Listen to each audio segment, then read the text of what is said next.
איזה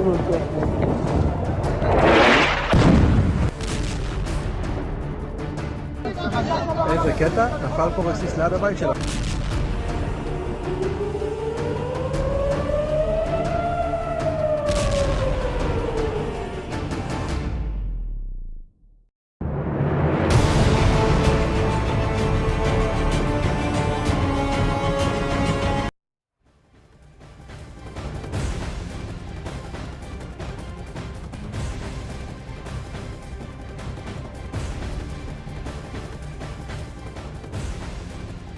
नमस्कार, आपके साथ मैं हूं सबीना तामंग देशमुख। स्वागत है आपका न्यूज 18 के स्टूडियो में, पावर्ड बाय विक्रम टी। और आइए खबरों की शुरुआत करते हैं अपनी नॉन स्टॉप महा कवरेज से जुड़ी हुई इस बड़ी खबर के साथ, जहां ईरान पर अमेरिका और इजरायल के हमले के बीच एक बहुत बड़ी खबर आ रही है। दरअसल ईरानी मीडिया के दावे के मुताबिक ईरान की असेंबली ऑफ एक्सपर्ट्स ने देश के अगले सुप्रीम लीडर के तौर पर मुस्तफा खामनेई को चुन लिया है। रिपोर्ट के मुताबिक ये फैसला IRGC यानी कि इस्लामिक रिवोल्यूशनरी गार्ड कॉर्प्स के दबाव में लिया गया है।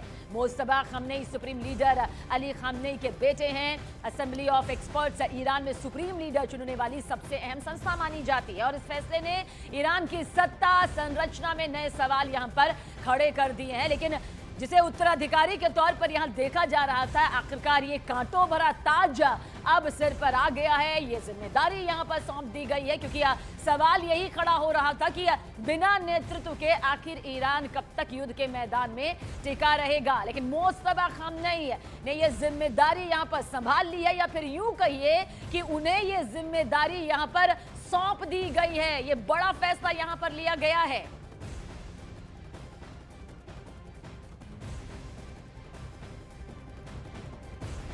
ईरान की राजधानी तेहरान जोरदार हमलों से देखिए दहल उठी है। रिपोर्ट्स के मुताबिक अमेरिकी B-2 स्पिरिट बॉम्बर विमानों ने IRGC के कमांड एंड कंट्रोल सेंटर, हथियार डिपो और मिसाइल प्रोग्राम से जुड़े ठिकानों को निशाना यहां पर बनाया है। यानी कि सीधे तौर पर कहा जा सकता है कि महायुद्ध का आज 5वां दिन है और भयानक तस्वीरें लगातार युद्ध के मैदान से निकलकर सामने आ रही है। आप देखिए कैसे IRGC के ठिकाने यहां पर खुद ब खुद निशाना यहां पर बन गए हैं। वही IRGC जिसके कंधे पर बड़ी जिम्मेदारी ईरान की सुरक्षा की रही, जिसके कंधे पर बड़ी जिम्मेदारी खामनेई की रही। हालांकि खामनेई के खात्मे के बाद खुद इसके मुख्यालय को भी यहां पर टारगेट बनाते हुए ध्वस्त कर दिया गया।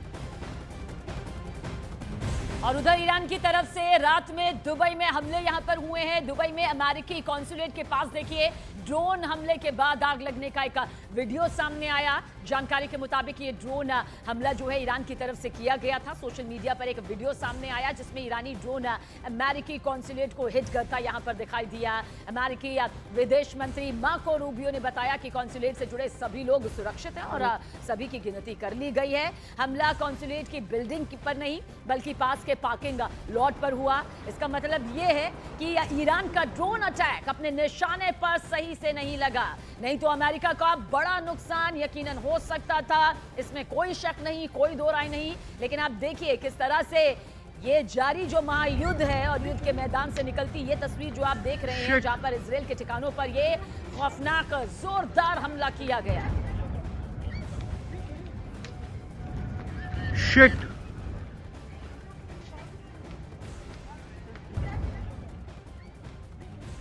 और आइए महायुद्ध से जुड़ी हुई ये 3 तस्वीरें इस वक्त आपके सामने मौजूद हैं, जहां पर इजरायल के ठिकानों पर यह हमला किया गया है। लेकिन सबसे पहली तस्वीर आप देखिए ईरान का हमला कैसे यहां पर सामने आता है, जहां दुबई में ये ड्रोन अटैक होता है। उसके बाद US कॉन्सुलेट के पास में जो आग का ये गोला आप देख रहे हैं, जिसमें आप अमेरिका का दावा ये है कि कॉन्सुलेट के सभी कर्मचारी पूरी तरह से सुरक्षित हैं और पूरी तरह से महफूज है। हालांकि मौके से निकलकर जो ये तस्वीर सामने आई है वो ये बताने के लिए काफ़ी है कि किस तरह से अमेरिकी बेस, अमेरिकी दूतावास को ईरान के जरिए सीधे तौर पर निशाना बनाया जा रहा है, ताकि बड़ा नुकसान, बड़ा झटका वो अमेरिका इजरायल को पहुंचा सके।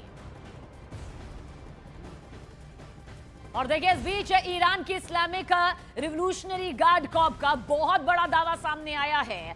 फार्स न्यूज एजेंसी के हवाले से खबर यह है कि आईआरजीसी ने कल यानी कि चौथे दिन दुश्मनों के 680 से ज्यादा सैनिकों को ढेर कर दिया।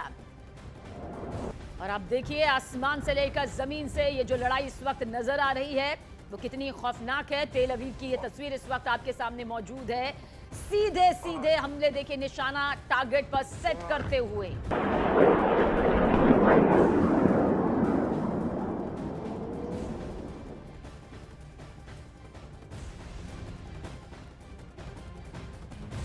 और इस बीच अमेरिकी राष्ट्रपति डोनाल्ड ट्रंप ने होर्मुज स्ट्रेट को लेकर एक बहुत बड़ा बयान दिया है। ट्रंप ने कहा है कि अमेरिका अब गल्फ से गुजरने वाले जहाजों को प्रोटेक्शन देगा।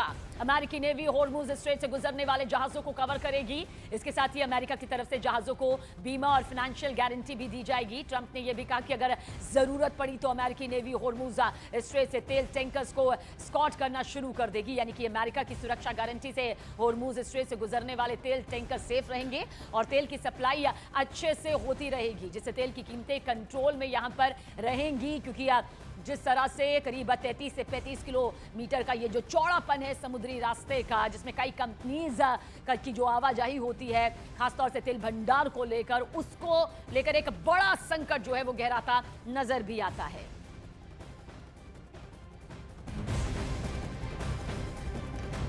उधर होर्मुज स्ट्रेट्स में हालात बिगड़ते जा रहे हैं। विदेशी समाचार एजेंसी की जानकारी के मुताबिक तेल टैंकर और कार्गो शिप्स लंबी लाइंस में फंसे हुए हैं। दुनिया के कुल तेल व्यापार का करीब 20% इसी रूट से गुजरता है। सोचिए, ये दुनिया की अर्थव्यवस्था का 20% वो हिस्सा है जिसका डामाडोल होने का मतलब सीधे तौर पर है बहुत ही बड़ा नुकसान, बहुत बड़ा महासंकट। इसलिए यहाँ रुकावटों से आने वाली ग्लोबल ऑयल और गैस की कीमतों में तेजी यहाँ पर देखी भी जा रही है।